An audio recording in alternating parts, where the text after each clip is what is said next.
শ্যামবাজার মেট্রোর নাম বদলে বীরেন্দ্র কৃষ্ণ ভদ্র, প্রস্তাব পেলেন মন্ত্রী অগ্নিমিত্রা পল। বদলে যাবে শ্যামবাজার মেট্রোর নাম।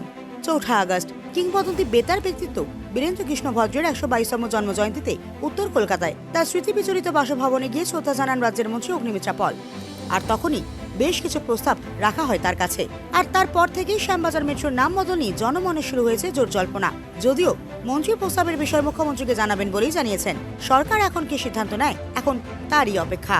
প্রসঙ্গত, কিংবদন্তি শিল্পী কিশোর কুমারের পাশাপাশি ৪ সেপ্টেম্বর আরেক কিংবদন্তি শিল্পীরও জন্মদিন। কিংবদন্তি বেতার ব্যক্তিত্ব বীরেন্দ্র কৃষ্ণ ভদ্রের ১২২তম জন্মজয়ন্তীতে উত্তর কলকাতায় তার স্মৃতি বিচলিত বাসভবনে গিয়ে শ্রদ্ধা জানিয়েছেন রাজ্যের পুর ও নগর উন্নয়ন মন্ত্রী অগ্নিমিত্রা পল। ৪ আগস্ট ২০২৬ মঙ্গলবার সকালে তিনি উত্তর কলকাতার রামধন মেট্রো লেনে অবস্থিত শিল্পের ঐতিহাসিক পৈতৃক ভিটায় উপস্থিত হন এবং তার প্রতিকৃতিতে মাল্যদান করেন।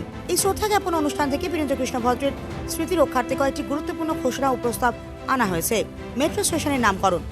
উত্তর কলকাতার বিখ্যাত শ্যামবাজার মেট্রো স্টেশনটির নাম পরিবর্তন করে বীরেন্দ্র কৃষ্ণ ভদ্রের নামে করার প্রস্তাব দেওয়া হয়। হেরিটেজ ঘোষণা। এই মহান বেতার ব্যক্তিত্বের ঐতিহাসিক বাসস্থানটিকে রাজ্য সরকারের পক্ষ থেকে হেরিটেজ সাইট বা ঐতিহ্যবাহী স্থান হিসেবে ঘোষণা করার দাবি ওঠে। আকাশবাণীতে মূর্তি স্থাপন।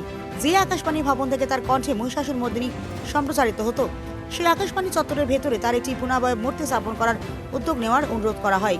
বীরেন্দ্র কৃষ্ণ ভদ্রের নাম বাঙালির আবেগের সঙ্গে ওতপ্রোতভাবে জড়িয়ে রয়েছে। মন্ত্রী অগ্নিমিত্রা পল এই যুক্তিযুক্ত দাবিগুলো রাজ্য সরকারের মুখ্যমন্ত্রী শুভেন্দু অধিকারীর কাছে বিবেচনার জন্য পৌঁছে দেবেন বলেই জানিয়েছেন। অতীতে বীরেন্দ্র কৃষ্ণ ভদ্রের জন্মদিন সরকারিভাবে সেভাবে বড় করে উদযাপিত না হলেও এবার সরাসরি ক্যাবিনেট মন্ত্রী তার বাড়িতে উপস্থিতি বাংলার দিকপাল মনীষী ও শিল্পীদের ঐতিহ্য রক্ষায় এক নতুন পদক্ষেপের বার্তা দিচ্ছে। পাশাপাশি পরিবর্তনের বাংলায় বিজেপি সাংস্কৃতিক শাখার উদ্যোগে দিকে দিকে আয়োজিত হচ্ছে বাংলার কৃতি সন্তানদের জন্মজয়ন্তী থেকে প্রয়াণ বার্ষিকী। ঠিক সেভাবেই বিজেপি সাংস্কৃতিক শাখার তরফে বীরেন্দ্র কৃষ্ণ ভদ্রের বাড়িতেই মন্ত্রী অগ্নিমিত্রা পলের কাছে শিল্পীর জন্মদিন মৃত্যুদিন পালন থেকে শুরু করে শ্যামবাজার মেট্রোর নাম বদলের প্রস্তাব রাখা হয়েছে।